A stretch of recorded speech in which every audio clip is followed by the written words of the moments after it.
Hello and welcome along to the On the Whistle podcast. I'm your host, Zayn Nabbi.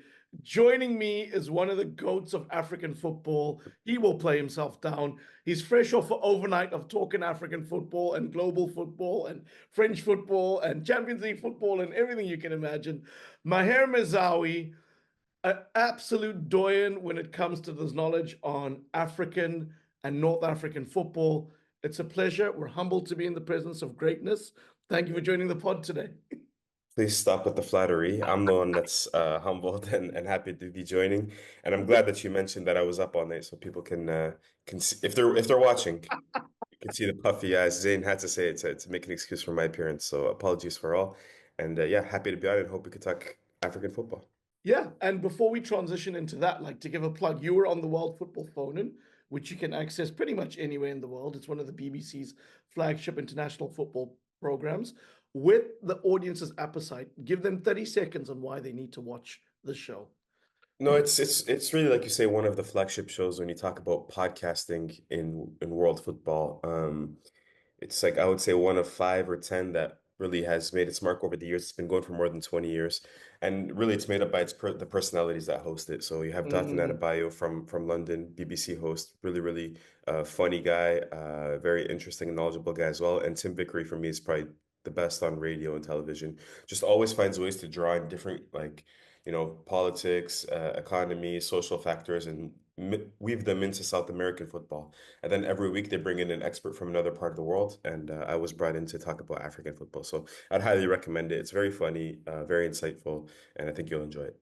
brilliant. And look, we have a lot to sink our teeth into here with the final set for the CAF Champions League final, where we're going to see the mighty Sundowns coming up against New Kids on the Block. Had a bunch of hits. Yes, Pyramids, a team that splits opinion in Egypt, splits opinion on the continent, but boy, do they have a story and how they've achieved a magnificent feat. But before we get there, Maher, I just wanted to read some comments from our viewers. To our community out there, thank you for the likes. Thank you for the shares. Thank you for the comments.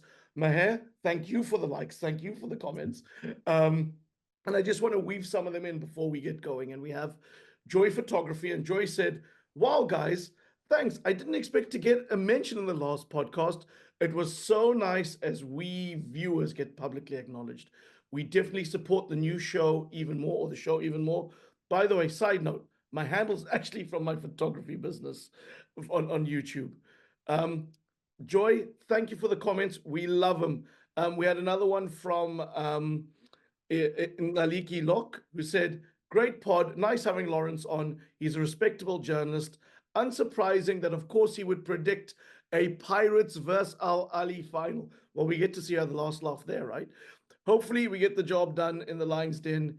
Hearing 70K plus will be roaring. Nothing new, been there many times. And of course, Sundowns did get the job done.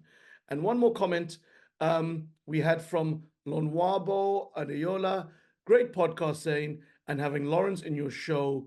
Good stuff, guys. Wishing for an all South African Champions League final.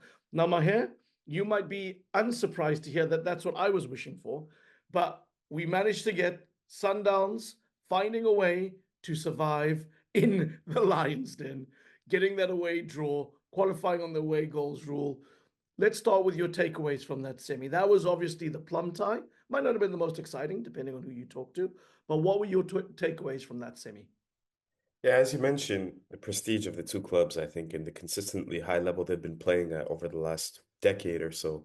That's the reason why I think that tie, um, I think more people are paying attention to it as opposed to Pyramids and Pirates who have impressed this year, but maybe, 2, 3, 4, 5 years ago, they were not at this level at the CAF Champions League. It's a tie that I paid close attention to. Um, and really the narrative coming into the season, I sort of rewind, is there were two narratives and they almost mirror one another. At Ahly's was a lot of their senior players their futures are uncertain. So players like Ali Ujeng in midfield from Mali, Ali Ma'loul as the left back from Tunisia, Percy Tau, of course, the South African. If these players go, Mohamed Abdel Monem, the defender who went to Nice, if these players go, or and they did go, will Al Ahly be able to replace them and continue that run, that sort of dynastic run that they're on, where they've won 4 out of 5 CAF Champions League titles? And then for Sundown, more of a coaching change. The the departure of Rulani Mokoena, after he had been at the club there for so many years and really gave the club, I think, a real identity, or tweaked it a little bit, I would say. Would Miguel Cardoso coming in be able to push Sundowns over the edge, because they've made it to the quarterfinals and the semifinals on so many occasions? Would they finally be able to make the final? And they did, of course. So I just kept going back to those narratives and trying to bring it all the way back, and it was really, I think, rewarding to see players like, Kalisa Mudau, Grant Kakana, Tabo Mokoena, players that had suffered and that had failed with Mamelodi Sundowns in previous years, sort of cash in that experience that they have in this tournament. They paid their dues, and finally that experience kicked in, and they were able to uh, qualify. And the scenes, the emotion, yeah, all of that was really rewarding, and I think that's why we love football so much. Let me ask you a question. Away goal rules, relevant, irrelevant? Should we do it differently? It's a real debate. It's a real debate. I don't have an answer to it. I think if we do scrap it, we probably would see better football, particularly in the first legs of these ties. Because we saw how, especially the North African teams, when they travel, we saw how they play. They play extremely negatively, understanding that when they go back home, they have more of an advantage. And as a result, that's the time to go for it in the tie. Um, and this time it didn't pay off for Al Ahly. Um, so I think we would see better football, and if that's CAF's objective, then they should probably scrap it. But at the same time, Hmm. the away goals rule, I think, pays respect to uh, home atmospheres, and I Hmm. think, North African clubs in particular, but East African ones as well, in Tanzania, they, Mozambique, of course, they have a real pride in knowing that they can generate an advantage because of their home atmosphere. Um, and so at the same time, I want to reward that, and I want to reward teams that travel to these atmospheres and are able to put in interesting performances. So I think tactically, uh, the away goals rule, I think, even though it makes up for less entertaining football, tactically sometimes it makes up for more interesting matchups. But yeah, entertainment wise, it's a little weaker. So I don't have an opinion. I'm ready to roll either way, but I completely understand people that do want to scrap it. Sure. And listen, if you want to get the latest analysis, news, expertise from one of the best looking men in African football, you got to go to Africa Five Aside, because this is one of the best pods that talks about African football. I know Maher these days is doing a lot more on what goes on the pitch and the storylines, but dig deep into that archive. There's some really fascinating stories about sport, about African football, culture, politics. I feel like I have to give this a promo now because you do fantastic work, Maher, and that's why I call you one of the doyens on African and North African football. So if you want to delve deeper into this game, go and look at Maher's on the whistle analysis as that game ended. Maher, bringing it back to the semi, since you've obviously done your analysis, and it might have been actually in those coming hours afterwards, the news would have broken that Marcel Koller, unsurprisingly, will no longer be the head coach of Al Ahly. He has taken over. He took over from Pizza Mosmani, if I remember correctly. Yeah. Um, Successfully won 2 CAF Champions Leagues. But this season has been a different story. Al Ahly trail pyramids in the domestic league. They lost the Super Cup, if I'm correct, to Zamalek, their rivals, and being knocked out quite harshly on away goals, some would say. Um, is this the right time to make the change? Was this unexpected to see him sunset it? Notice what I did there with Sundowns. And, is this like the right thing to do with the FIFA Club World Cup around the corner? So to answer your question, yeah, Marcel Koller, first of all, 11 trophies with the club. So we have to sort of tip our cap to him. He did a great job, even though he was continuing really what Pizzo had built, I think, at Al Ahly. Um, and he was doing it very, very well. Now, was this the right time to sack him? First of all, I think he knew that if he didn't win the CAF Champions League, he wouldn't be given a chance to go to the Club World Cup. I think, or he at least knew he would be sacked. Now, the question was prior or after the Club World Cup. I think I agree with the decision to sack him before the Club World Cup. And if that's the case, you have to do it as soon as possible to sort of bring in a new manager and give them time. Mm-hmm. But I think the Mm-hmm. decision is a right one only if you're being extremely ambitious with who you're going to bring in. So, um, there's been rumors, for example, that Ahly have been chasing Rafa Benitez, the former, of course, Liverpool and Real Madrid manager.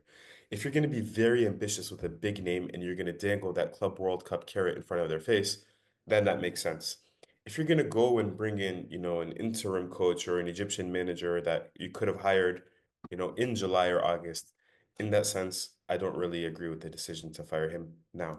Mm-hmm. But yeah, in football, I think I don't know what your opinion on this saying is, but I really do think that sometimes there are cycles, and a Mm-hmm. coach is, Mm-hmm. is he's sort of bonds with a group of players, and that group of players, naturally, what through age or through career trajectory or whatever the case may be, they move on. There's a revolution in the squad. There's a cycle, and at times you just have to know when it's time to go. And I think it was time to go for Marcel Koller. I think everybody agrees with that and understands it. Yeah, no, look, I think, we had Lawrence on the show last week, and he was expressing the point that, look, there are also signs that he wants to go to Switzerland. He wants to head back. He wants to sort of live back in Yeah, Europe. And, it is an intense job having that Al Ali job now. I'm for staying sure, for here, sure. right? Mm. And, Pizzo spoke about it, comparing that job to what he had at Sundowns. And I remember him saying, you can't even leave the house without people coming to you, and you can't even go anywhere. And it's like, it's that love and that passion that everyone wants to be a part of. But like you say, you get burned out from that. There's certain cycles with teams. And Al Ali are in the fortunate position where they will have suitors uh, down the road who want to come and take this job. So it's their way, right? Zayn, I've had jobs before, like I worked in a factory before, and on an assembly line. So there were like 4 or 5 different assembly lines around the factory, around the plant. And there's a difference when the manager, the line manager is sort of walking by your assembly line and then they're walking down the other one. When everybody's not looking or when people are not paying attention, you can go a little bit slower. It doesn't matter if you do this or that. You talk, you sit down for a bit. You have the breathing room. And Ahly is like working at a job, and the manager and 70,000 others are always watching exactly what you're doing and making comments on exactly what you're doing. You don't have that breathing room to just say, okay, I'm all alone now.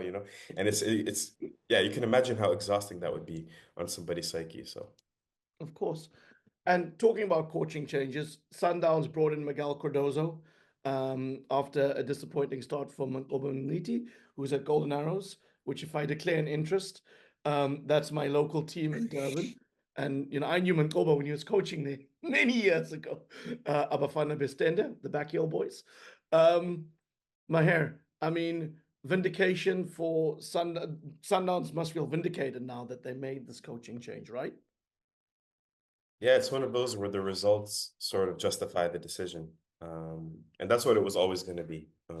I think when Miguel Cardoso came in, uh, he's a little less complex tactically. Sometimes with Lenny McQueen, you have to watch not just one match, you have to watch two, three, 4 matches to try and understand what he's doing. That's how nuanced his ideas were. Whereas Miguel Cardoso, it's a little simpler. Not to say that he's tactically poor or anything, but it's just a little simpler and less complex. Um, I think this year Mamelodi Sundowns have been much, much better on set pieces. I think that's one thing that he brought to the side that maybe they were lacking a bit under Rolani Mokwena. And then I think they're maybe just a little less naive defensively in this competition in particular. Hmm. Some of the ways they've been defending in very important matches has been very, very impressive. So I think yeah, the board, all the analysts and everything, the decision makers at Mamelodi Sundowns, I think will feel vindicated or justified with the decision now that they made it to the final. Yeah. And they're coming up against Pyramids. A lot of drama in that second leg. Pyramids beating Orlando Pirates 3-2 with a late winner. I mean, there was lots of drama, lots of excitement in this one, lots of broken hearts if you're a Pirates fan. But I'd like to focus in a little bit on Pyramids. What a story. This is a team that certainly splits opinion. when they were started, a team which they say doesn't really have a support base, right? I mean, what a journey to the summit of African football here, and potentially their first continental crown. Yeah, it's a team that used to be called El Asyuti. Asyut is a club. I think it's a town, if I'm not mistaken, 400 or 600 kilometers away from Cairo, down the Nile. You just go straight down the Nile. And it's a very, very small city compared to, of course, compared to Cairo. That's not saying much. Every city is small compared to Cairo. Um, and it was a club that didn't really have fans. And this is really one of the problems with the Egyptian Premier League is you have a handful of real, legitimate, healthy clubs. Besides the two Cairo ones, you have, for example, Alexandria. It's had Alexandria. You have Al Masri in Port Said. You have Al Ismaili. Like these are clubs that they have a history. They have their own fan bases. They could sort of survive without corporate backing. But then you do have a lot of clubs like the Police Club, the Border Patrol Club, Petrojet, which is an oil company, Arab Contractors, which is an engineering conglomerate. So you have like a lot of weird corporate clubs as well. So it's a weird league where you have half the leagues that are legit and half the leagues that aren't. And the City was one of those clubs that was just like sort of just there, like not really not really a real club with a real fan base. And so they get taken over in 2018 by Turkey al-Sheikh, who is running everything in terms of in sport in Saudi. If you ever watch the Riyadh season in boxing or something like that, he'll be, always there, always talking, always selling the Riyadh season. So he's a big name in Saudi Arabia with a lot of influence as well. And he buys the club because initially he tries to join the board at Al Ahly and even I think at Zamalek. And he does by donating a lot of money to the club, but eventually just his gravity Mm-hmm. is just too much, and they want him out of the board. And it's sort of a vindication project where he says, "All right, well then I'm gonna go buy another club, and I'm gonna have them compete with you." And he goes in, he buys SUT, rebrands them Pyramids FC, pumps in a bunch of money. I remember them bringing in Brazilian coaches, three, four Brazilian players as well, buying in a bunch of the best players from the Egyptian Premier League. And initially, I was thinking, okay, this is gonna last 2, 3, 4 years, and then it's just gonna go kaput, because as you mentioned, they have no fans. Mm-hmm. It's not Mm-hmm. really a viable project financially, and he has a history of doing this, Turkey al-Sheikh. He had bought, like El Maria, for example, in Spain, and tried to run the club for a few years, and then sort of got bored with it and sold it. And he did the same thing over here. So he bought the club, had a little bit of success, but not the success he was looking for, sold it. But this time it goes to an Emirati group, and the Emirati group come in and they also sustain the level of financial spending. And that's why you have, full internationals at every single position Mm. for Pyramids FC. Their players are paid in USD instead of the Egyptian pounds. And that's why I think they with the right coaching this time around, they've been able to have the success that they have. I mean, it's amazing. And you talk about some of those players that I'd like to touch on. And thank you for the backstory. We all know what a figure Turki Al Sheikh is in the world of sport with Riyadh season. If there's boxing, like at the weekend, you would have definitely seen him there. And I remember late last year going to an event where him and Patrice Motsepe in London were unveiling a memorandum of understanding between CAF and obviously Saudi Arabia.